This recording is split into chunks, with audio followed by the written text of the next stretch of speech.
Aujourd'hui, nous allons continuer le concept de l'approfondissement du Growth et Fixed Mindset, état d'esprit de croissance ou état d'esprit fixe.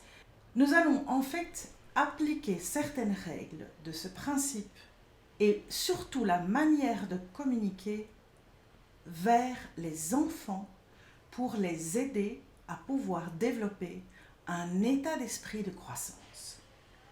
Bonjour, mon nom est Sophie Stevens-Lemaigre de Oser Partager. Je suis passionnée par la communication et j'essaye de te fournir un maximum d'outils pour pouvoir améliorer la tienne. D'abord pour que tu puisses comprendre quand et comment la communication fonctionne vraiment, parce que croire que tu sais n'est pas nécessairement savoir. Je mets à ta disposition un livre sur la communication et un site internet oserpartager.net où tu trouveras des formations que tu peux prendre à n'importe quel moment ainsi que des coachings que tu peux peut-être décider de prendre avec moi. Mon but, c'est vraiment de t'aider à comprendre quand la communication fonctionne vraiment pour que tu puisses t'exprimer et enfin être entendu. Donc aujourd'hui, nous allons approfondir le fameux concept de mindset, d'état d'esprit, parce que je voudrais de nouveau réutiliser une vidéo que j'avais produite il y a 2 ans, parce que le concept que je t'explique dans cette vidéo est important. Et ici, nous allons nous focaliser sur un aspect hyper important qui est comment parler aux enfants, quelles sont les terminologies de communication à utiliser avec les enfants pour les aider à pouvoir se sentir valorisés, mais aussi à pouvoir se rendre compte qu'ils doivent continuer à être curieux, à avoir envie d'aller au-delà et de toujours oser se remettre en question sans avoir peur de l'échec. Tu vas voir dans la vidéo ici toute cette introduction que je te donne pour que tu puisses prendre conscience de ce concept. Alors, replonge-toi dedans. Si tu la connaissais, tu vas la redécouvrir à nouveau, comme la précédente. Et je te promets que la semaine prochaine, nous continuons à approfondir ce sujet.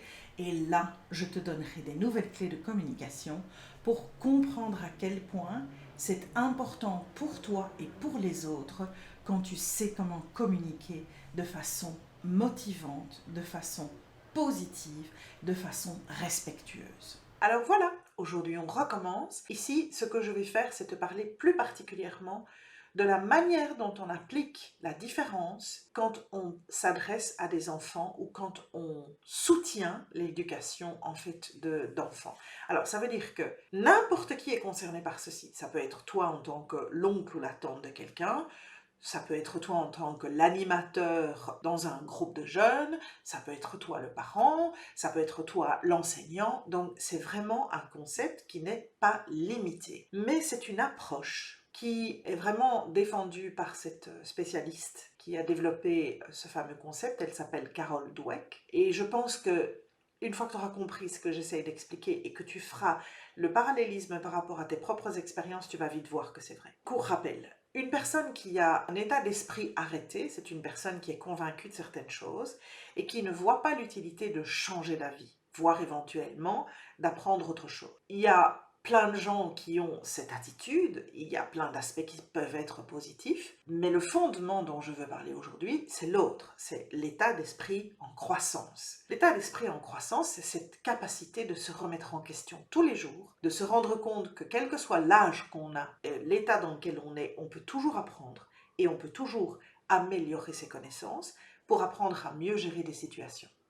Et surtout, et ça c'est très très important, quelles que soient les difficultés que l'on rencontre, voire les échecs que l'on vit, il faut changer d'attitude et ne pas le prendre comme un fatalisme, mais plutôt comme une expérience dans laquelle on doit puiser quelque chose d'utile pour que la fois prochaine, on puisse réussir. Alors, c'est très marrant, en écoutant Mel Robbins il y a quelques jours, elle faisait une analogie que je trouvais intéressante. Elle est utile dans mon concept aujourd'hui. Elle dit que la plupart des millionnaires sont des gens qui ont échoué en moyenne 3 fois,5. Ça veut dire que ce n'est pas des gens qui réussissent du premier coup, c'est des gens qui font des erreurs. Ce qu'on appelle en français l'essai-erreur dans ce concept d'état d'esprit évolutif. Tu dois utiliser ce que tu vis comme étant des échecs et tu dois te nourrir de ça. Alors, il y a un concept qui est très simple, que tu vas tout de suite comprendre. Quand un enfant apprend à marcher, qu'il échoue, qu'est-ce qu'on fait? On se dit, ben tant pis, il ne saura jamais marcher, et on le laisse dans son coin? Ou est-ce qu'on lui dit, c'est pas grave mon chéri, tu verras, d'ici quelques jours ça va marcher? C'est ça la différence, et c'est ça l'état d'esprit en croissance.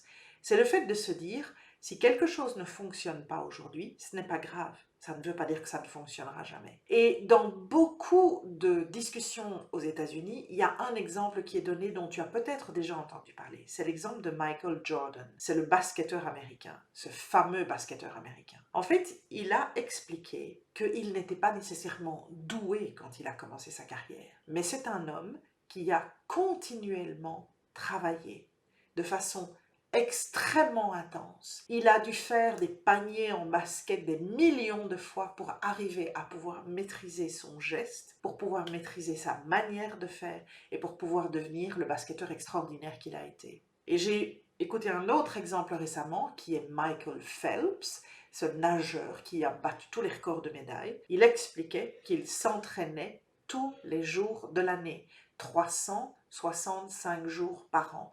Donc ça veut dire que même le dimanche, il ne s'arrêtait pas. Il avait besoin de le faire. Et il a même expliqué, quand je m'entraîne le dimanche, j'ai 52 entraînements de plus par an parce que tous les dimanches comptent autant qu'un autre jour. Donc, tu dois comprendre que pour pouvoir avoir une conception erreur-apprentissage, il faut mettre l'enfant en condition. Et il semblerait que une des choses à ne jamais faire avec un enfant, c'est de lui dire qu'il est intelligent. Alors, je connais ce concept depuis très longtemps. Les gens qu'on dit intelligents sont souvent des gens qui ont ce qu'on appelle un fixed mindset. Pourquoi? Parce que malheureusement, ils rentrent dans une espèce de catégorie de personnes qui se mesurent constamment aux autres, qui mesurent leur état d'intelligence. Et lorsqu'ils sont face à des défis et qu'ils savent que ces défis risquent de les faire échouer, ne les relèvent pas.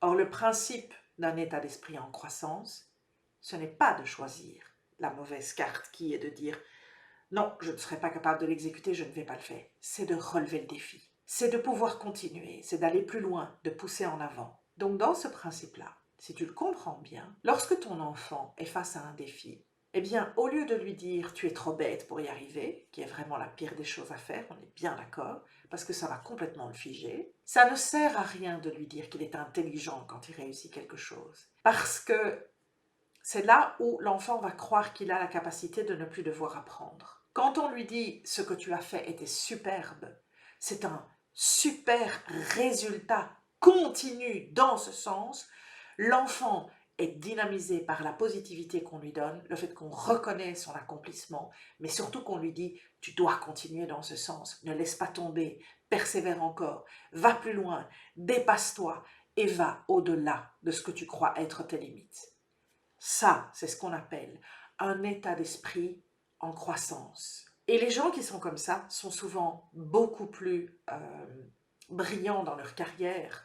Il est démontré que les plus brillants créateurs sont des gens qui ont exactement cet état d'esprit. Ce ne sont pas des gens qui ont nécessairement fait l'université, qui ont des gros diplômes. Ce sont juste des gens qui relèvent tous les jours des défis, quels qu'ils soient, petits ou grands, et qui n'ont pas peur d'échouer parce qu'ils savent que dans l'échec, ils vont pouvoir trouver quelque chose de positif qui leur aura appris dans le processus dans lequel ils évoluent. Donc, pense à ça.